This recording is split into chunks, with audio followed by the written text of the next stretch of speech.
Там пускают газ, блин. Закрывайте эти сам.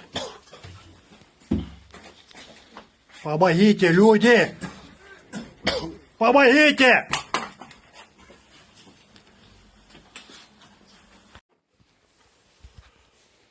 Находимся в ТЗК, никуда нас еще не перевезли. Пускай не обманывают, если говорят, что у нас уже здесь нету. Мы все здесь. 7 человек.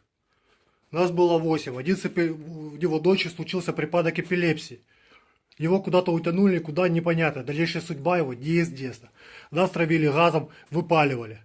Мы забаррикадировались. Мы не знаем, что нам делать. Нас просто убивают здесь. Помогите как-нибудь, иначе нам крышка.